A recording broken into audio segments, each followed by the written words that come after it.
Ladies and gentlemen, esteemed guests, I'm delighted to be here today to introduce our distinguished resource person. He is a visionary leader, a renowned entrepreneur, and a beacon of inspiration for many in the field of business, technology, and philanthropy. As the co-founder of HCL, one of India's leading global IT services companies, he has played a pivotal role in shaping the landscape of technology industry in India. His innovative approach to business, coupled with his unwavering commitment to excellence, has earned him widespread acclaim and admiration. Beyond his accomplishments in the business world, Mr. Chowdhry has dedicated himself to the noble cause of philanthropy. Chairman of the EPIC Foundation, a charitable organization focusing on empowering children and youth around the world, he has made a profound impact on the lives of countless individuals, providing them with the resources and opportunities they need to thrive. In addition to his work with the EPIC Foundation, he has also been actively involved in shaping India's economic policies as a member of Niti Aayog, the premier policy think tank of Government of India. His insights and expertise have been instrumental in driving forward initiatives that promote economic growth, innovation, and sustainable development. His commitment to creative positive change extends beyond the boardroom and the policy sphere. He is also a passionate advocate for education and empowerment, believing firmly in the power of knowledge and aspiration to transform lives. His latest endeavor as an author, with the release of his book Just Aspire, which has become a hit today, reflects his deep-seated belief in the importance of dreaming big, setting ambitious goals, and pursuing them with unwavering determination. In Just Aspire, he shares his personal journey, insights, and lessons learned along the way, offering invaluable guidance to those who aspire to achieve greatness in their own lives. Through his words, he inspires readers to dream fearlessly, to embrace challenges as opportunities for growth, and never to lose sight of their true potential. As we are gathered here today to listen to him, let us take this opportunity to learn from his wisdom, to draw inspiration from his example, and to reflect on the power of purpose, passion, and perseverance in achieving our goals. His story, his life story, is a testament to the transformative power of ambition, resilience, and a relentless pursuit of excellence. Ladies and gentlemen, let's give a big hand to Mr. Ajai Chowdhry. Good afternoon. It's a pleasure to be back in Chennai. I've spent many years here earlier, so quite familiar with the city and also very familiar with Tamil Nadu, because this is really where I started HCL's first office, and then grew from Chennai to Bangalore to Hyderabad to Coimbatore. So that was my journey in Tamil Nadu and Chennai. Well, actually today what I would like to talk about is that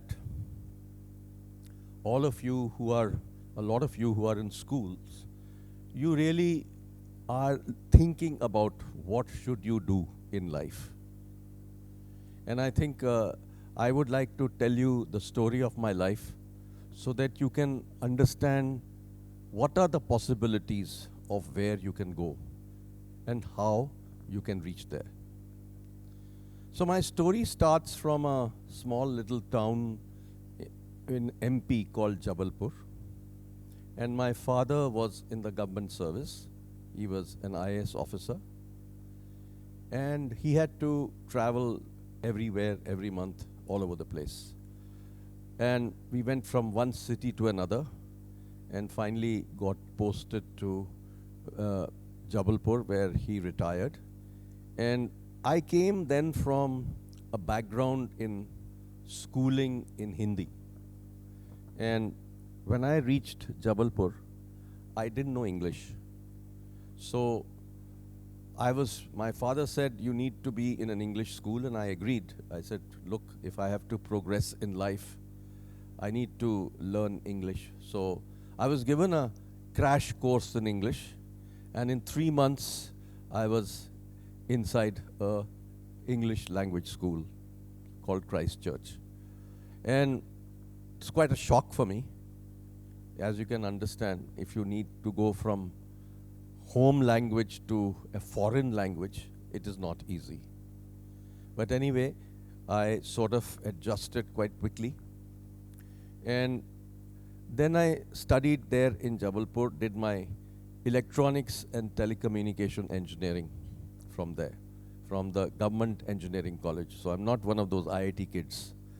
Okay, I come from a government college. And then having done that, those days it was very tough to get jobs.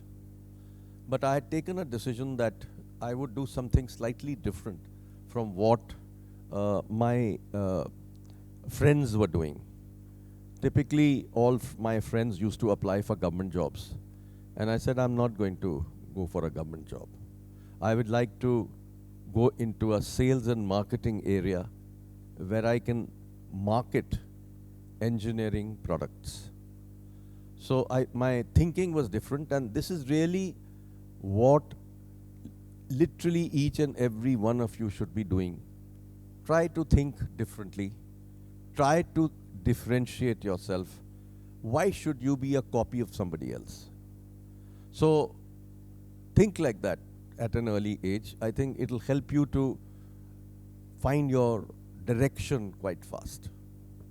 Now, having done that, I applied for many jobs, and it took me close to 6 months to get some response. And then I got a response from 3 companies, and I went to Delhi, appeared for an interview, and I got all the 3 jobs. So now what do? How do you decide which job to take? So I decided, since I come from the electronics background, let me join a company that was making electronic products. And they were making calculators those days. It was a very large company called DCM. It was the 5th largest company of India. My salary was only 600 rupees.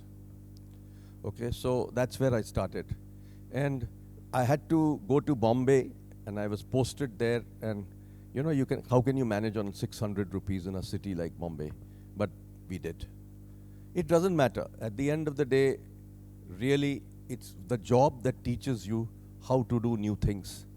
And this job taught me how to really sell products to government and private companies.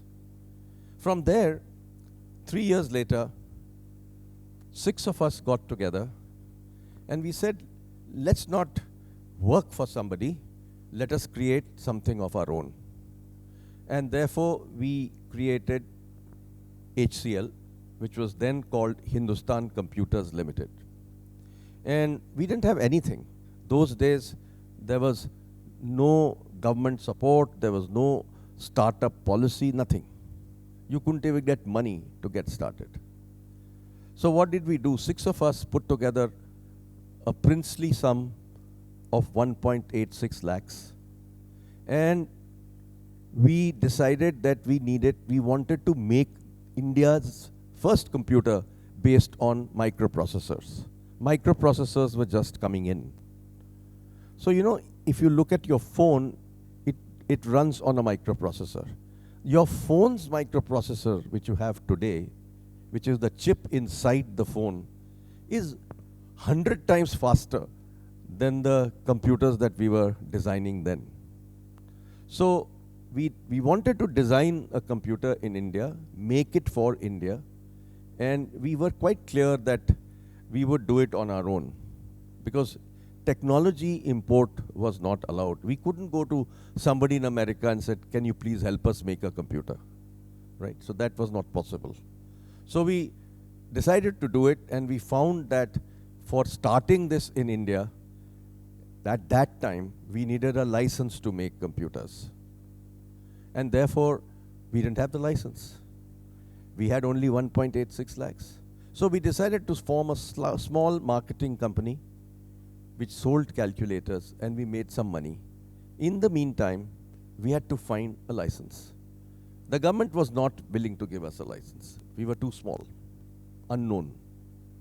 So we discovered that UP government was sitting with a license. We went to them, formed a company together with them because they had the license. So much later in my life, when I was being taught by a famous professor in Michigan, Dr. C.K. Prahlad, Actually, Dr. C.K. Prahlad comes from Coimbatore. C stands for Coimbatore. So, C.K. told me, C.K. was teaching us, and then one day, he put this equation up on the board. And this read, A is greater than R. A stands for aspiration, R stands for resources. And he told us that if you aspire and you have the aspiration, resources will happen. And that's the story of HCL. We had 1.86 lakhs, no license, but the license happened because we wanted to do it. Okay? So that's what it's all about. If you aspire in life and you want to do something and you want to do it really badly, it'll happen. Okay?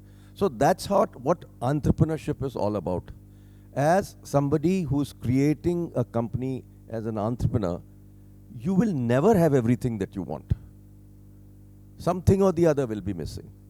And if you continue with your thought that I have to be successful with whatever I have, you will be successful. Most people are not born with a silver spoon in their mouth. Everybody has to create their own journeys. And that is the journey that all of you will have to take.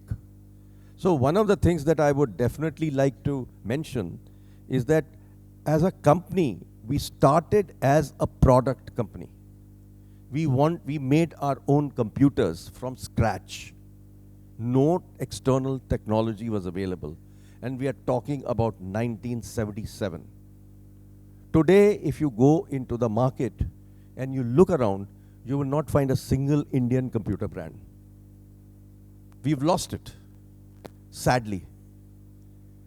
And those days, when we started, there were at least 50 to 70 Indian computer brands. There were not less than 500 electronic brands in India.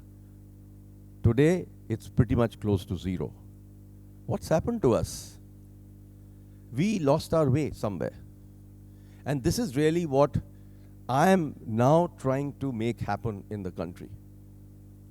See, for many years in India, we have been wanting to be what is called a service country. What is a service country? A service country is where people are taken into an organization, they do some job work, and they deliver a service. So what do you think the software companies are all about? Everybody in this room must be thinking, oh, I got to join a software company. Hey, the world is changing. Start rethinking where you should go. Because the world is not anymore about services alone. The software service business, which I was also part of, today HCL is the third largest software company in the country. And I'm very proud of the fact that we created a $13 billion company from 1.86 lakhs. But that is not the point. The point is that the days of services alone will not take this country very far.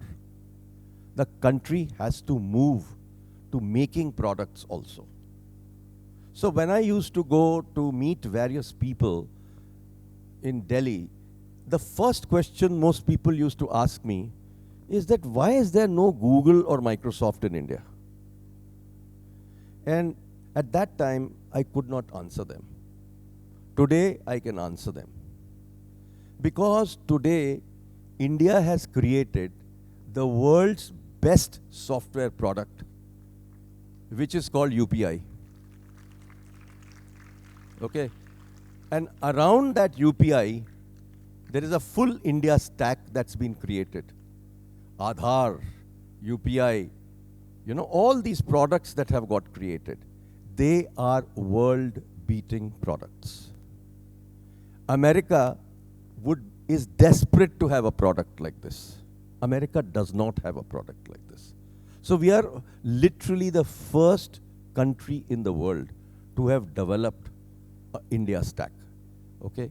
The next thing that we have done recently is that we started to look at developing our own 4G and 5G phone technology.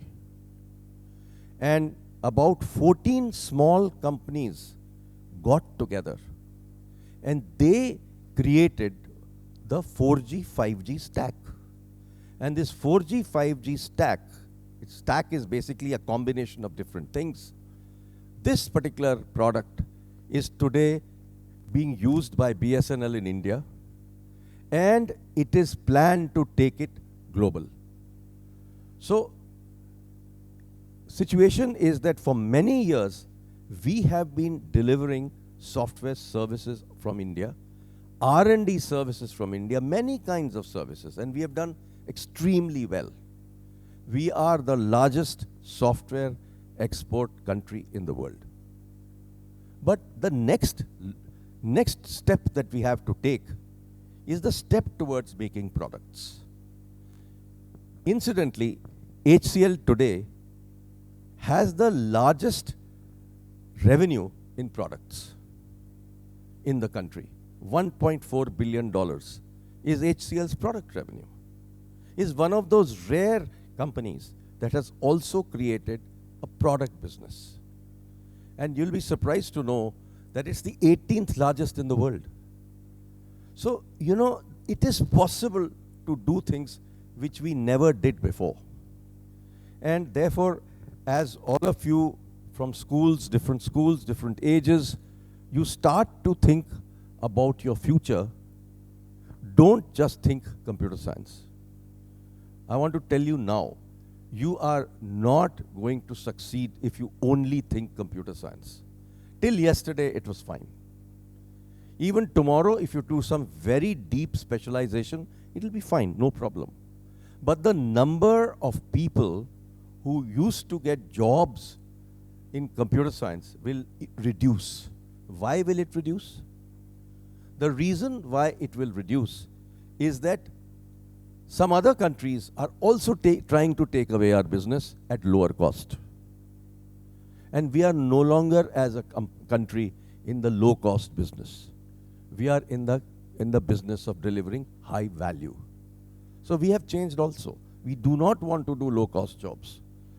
And the second thing that is happening is that AI is coming in a big way. So what was required from people who came out of schools and went to colleges and did computer science, a lot of them became coders. They would write programs. With AI, there will be really no need to write programs. And therefore, those kind of jobs will go away. High-level AI jobs will appear in place, but the entry level is going to be a tough thing. So please start to think beyond computer science when you start to look at what should you do when you go forward. And what are these areas that we can be in? So I'll tell you a few areas that you can be in. See, one of the things that I have been working on with some of my colleagues from technology area is that we've been working on a new policy for India. And we believe that India must change. So the next 25 years, what should India do to be successful and to be recognized globally as a developed country? So the government had set itself a target of Viksit Bharat or developed country by 2047. We are not going to go there unless we do things differently. And therefore, what is this difference that we need to bring? The difference we need to bring is that we need to grow much faster than what we have been growing as a country. We have to do a lot of research and development in India. And we believe that research and development in science and technology will bring us the results for tomorrow.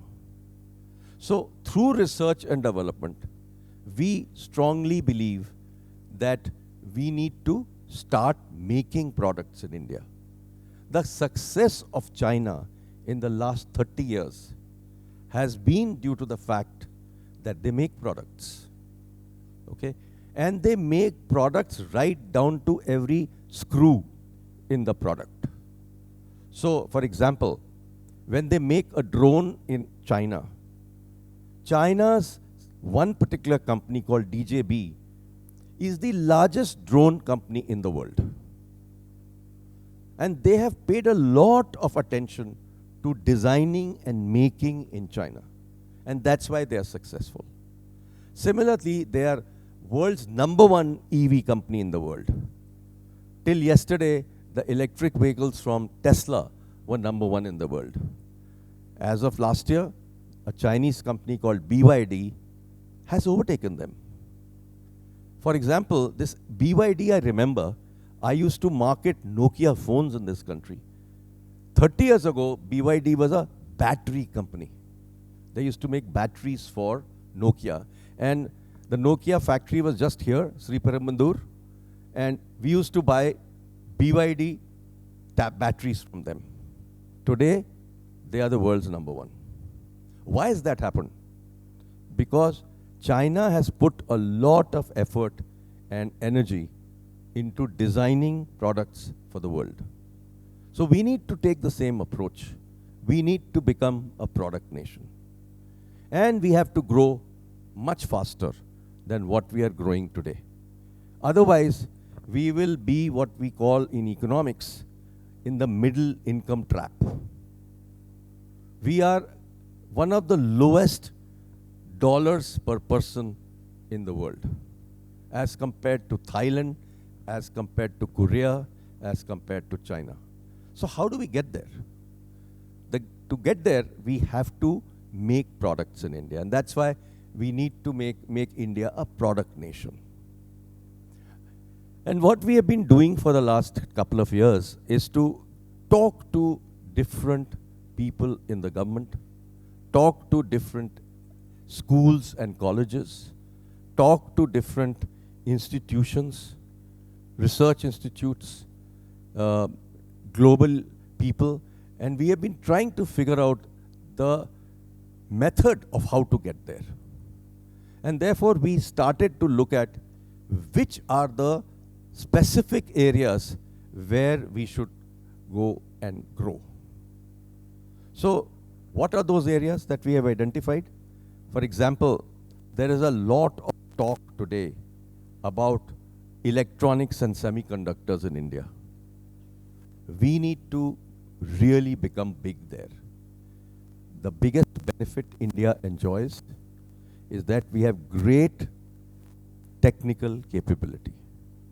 So as a result, we have the largest number of electronic designers in chips all over the world. And therefore, we should take advantage of that to design in India for the world. So that is what our objective should be. So all of you who are looking to get into college tomorrow, there is going to be many more opportunities because the government has decided to adopt this whole concept of product nation. And in this particular budget, for example, in India, 1 lakh crore has been put aside for R&D. It has never happened before. So this is the kind of change that is happening globally in India. And India is, I believe, going to be a product nation. So we need to look at people from different areas of engineering. So till yesterday, when you decided that you wanted to go to college and do computer science, please think twice. I'm not saying you should not do, but I'm saying think about doing something else. Think about being in electronics. Electronics and semiconductors are going to be huge in this country. And we believe by the time we are talking about becoming a developed nation, the total size of electronics market will be $4 trillion. Electronics will overtake software in the next 3 years. So this is going to be the new engine for growth for India. Similarly, we should be making our own drones. You look at Tamil Nadu and you look at IIT Madras just across the road, You have the most successful space tech company there, right? It's called, what is it called? Anybody? All right. So this company is sitting there. It's called Agnikul. What has Agnikul done? They have made a space rocket engine using 3D printer. First time in the world. And it's a bunch of young people working with a professor from IIT Madras. So it's amazing what our youngsters are doing today. The same way, there is another startup from Tamil Nadu which is actually working on a space rocket which is reusable. So a lot of interesting work is going on using different parts of engineering. Mechanical engineering, electrical engineering, materials engineering, software engineering, all put together. So it is going to be what I call a multidisciplinary world tomorrow, where all kinds of engineering and science will be required for creating products in India for the world. A friend of mine wrote a book many years ago, and this book was called 86% Opportunity. This 86% stands for the population of our part of the world. So if you took India, China, and Africa put together, 86% of the world's population lives here. So if the Americans are making products in America and Europeans are making products in Europe, they're making it only for 14% of the market. 86% of market sits here. So what is happening in the last 15, 20 years is that a lot of global companies are coming into India to design their products from here.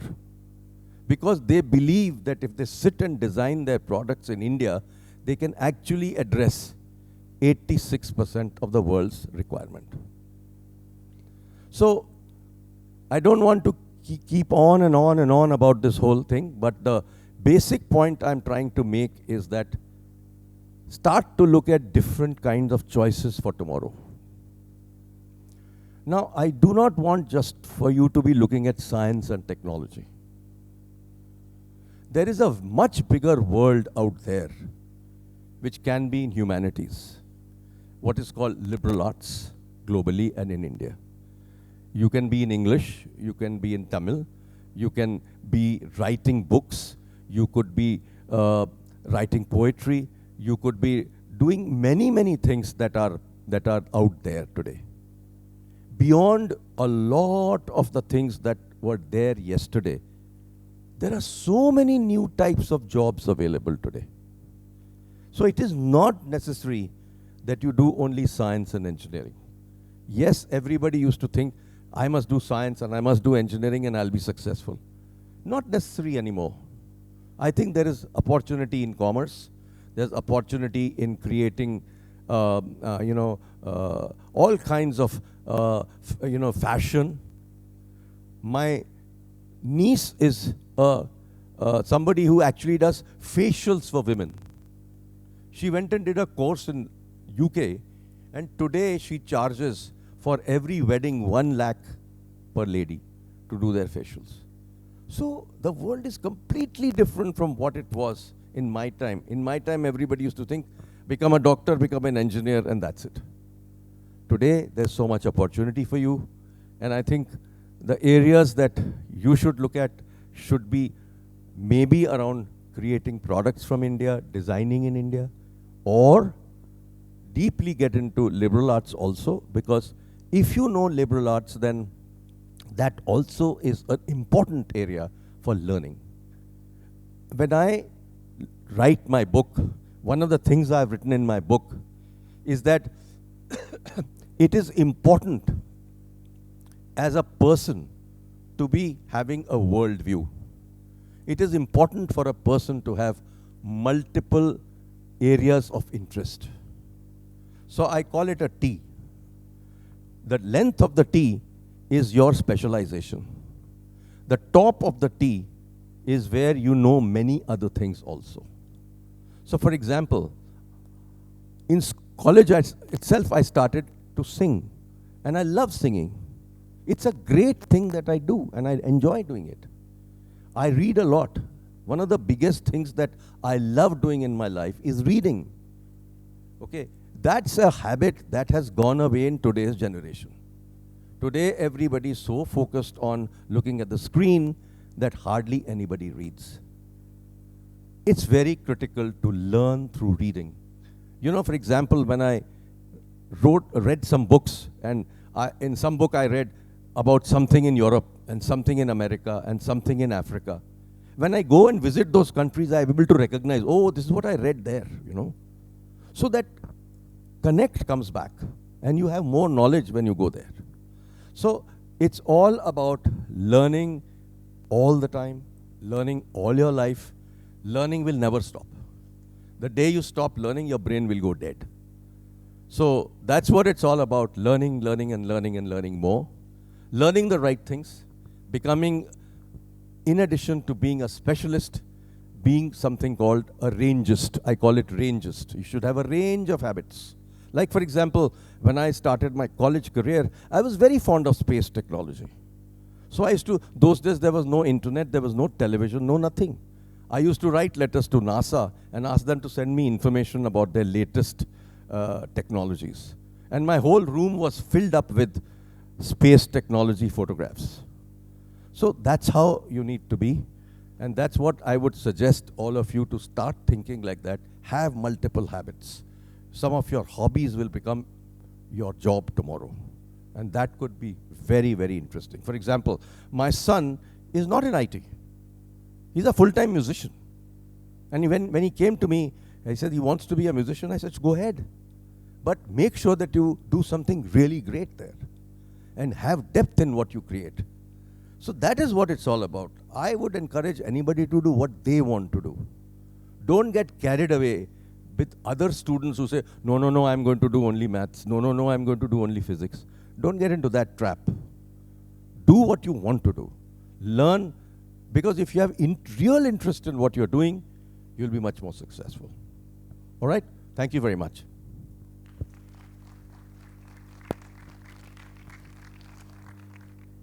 A true visionary, a compassionate leader, a shining example of what you can achieve through dedication, hard work, and deep-seated belief in the power of human potential.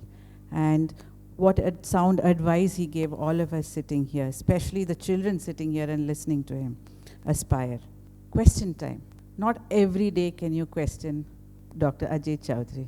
Any questions from the audience? Hello, good evening, sir. Myself, Karnagaran. I am from pharmaceutical background. So I would like to, first of all, thank for the encouraging and very reality-based talk, which will be boost us to think in a very different way, rather than the conventional opportunities which is available in front of us. So my question is, the application of electronic-based drug delivery devices, what is the scope of, or what is the latest trends?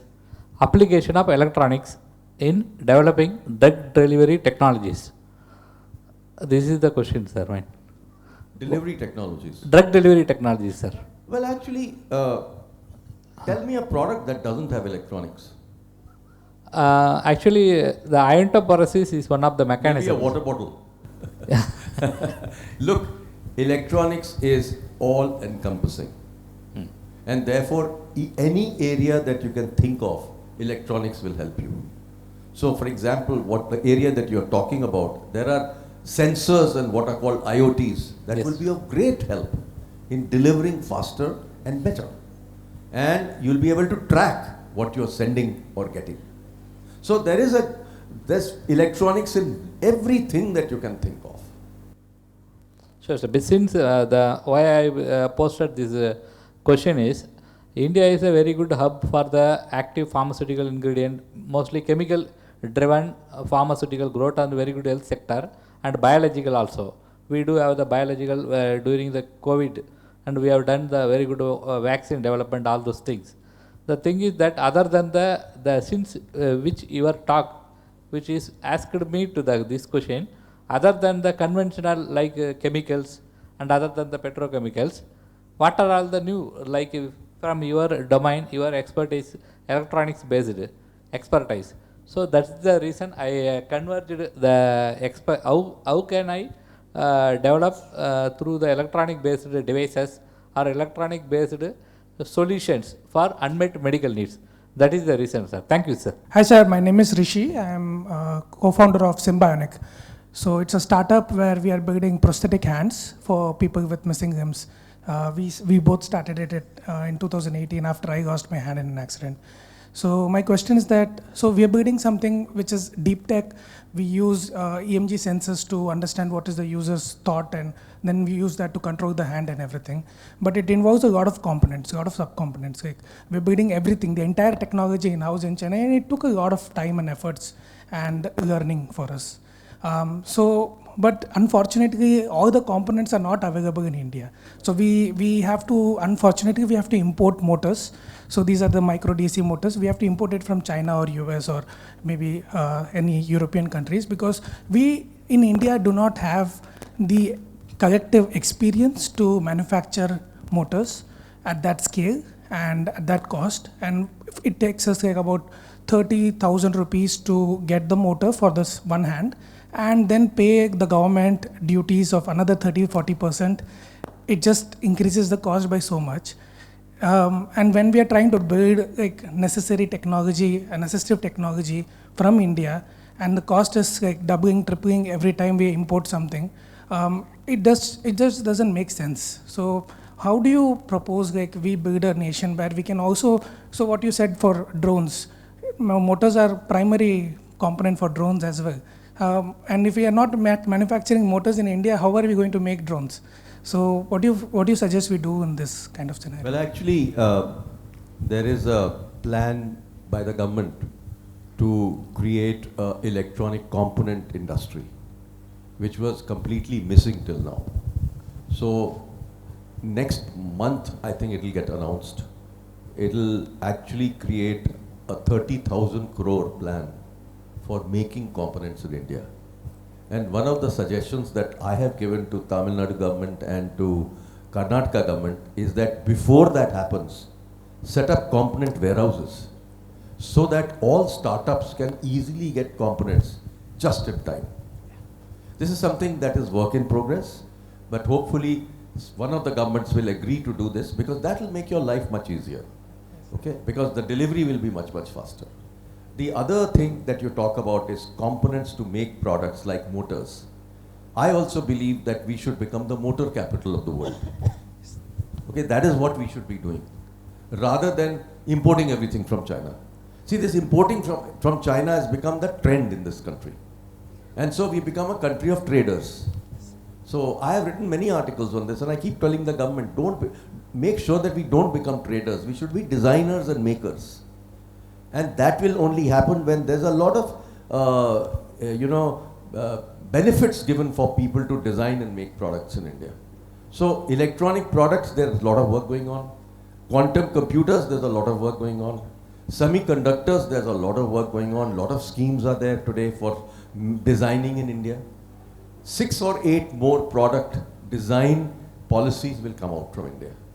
So you just have to wait and see what happens, but there will be a drone policy. There will be a space tech. Space tech has already been announced. 1,000 crores has just been announced as a fund for that. And the government has actually provided for 1 lakh crore of R&D funding in this budget. So all of that will finally draw down to 10-11 segments of the market. So I hope things will be much better 2 years from now. Okay? Thank you, sir. And stay the course, don't go away, keep making products. No, yeah, we have You're been doing this right for 6 years, so we'll continue. Don't lose your way. Hello, sir. My name is Shakti. So your life story that you shared here, also when I Googled this, was very inspiring. So I have a few questions for you. The first thing is, India so far has seen a tremendous growth in the world economy, primarily due to the software industry. And HCL is one of a major contributor in this in terms of software and hardware. The thing is, India wasn't a self-consuming economy primarily when it comes to these things. They were exporting to the other nations and made a significant part of their revenue from it. But right now, I think in the next 2 years, the moratorium on customs duties of electronic transmission is getting over. So due to which there will be a lot of the free movement of all of these electronic products will have difficulties coming ahead. So what do you think, like in India, which companies will be affected by it?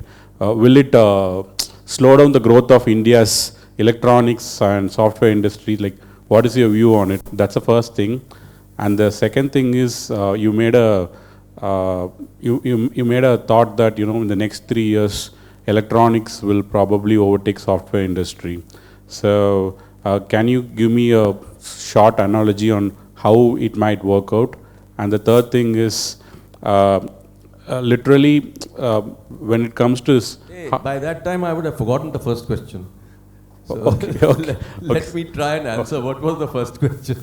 So first question is, what do you think the impact on, the moratorium of the customs duties on electronics? You see, it's like this. As far as electronics is concerned, Okay. many years ago, the import duty was made zero. So already India is in a situation of competing with zero duty. Okay, and that happened with what were called the IT products. The other products are not yet in zero duty, but all those things can happen. So to prepare for that, the government is now coming out with this new scheme for PLI in hardware products and PLI, production linked incentive scheme, for components. These two should take care of it. Okay, what is the second question? The second question is, you said that in the next 3 years, probably this electronics industry it's will not overtake. probably, it will happen. Okay, so it will overtake the software industry.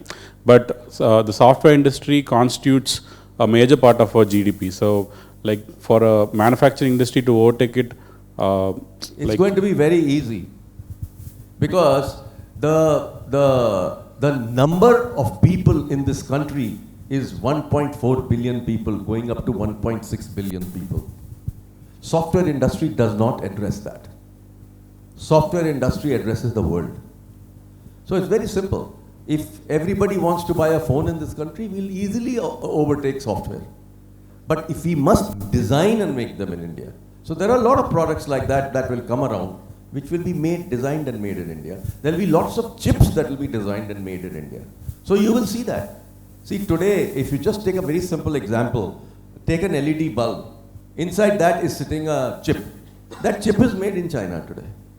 It's an opportunity for an Indian company to design that chip, make it in India, and give it to the LED company. So there's enough opportunity. Therefore, I see that electronics is going to overtake easily. Okay, I must give time to somebody else. Thank you, sir. We will end the question and answer session with that. I always feel that a woman leading an organization makes a difference, and a substantial difference. Because women lead by example, not by force. Their actions inspire others to dream more, learn more, do more, and become more. We have one such woman who's leading this library, who's heading this library, the Chief Librarian and Information Officer, Mrs. Kamachi. And I request her to felicitate our wonderful guest of today.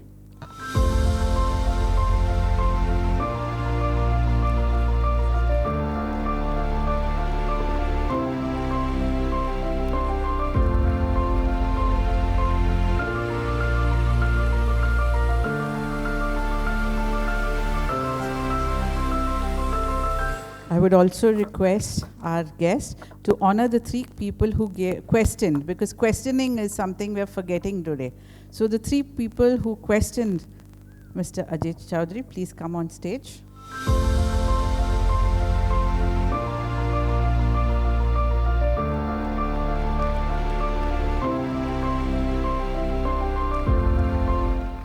I request our Chief Librarian to please propose the vote of thanks.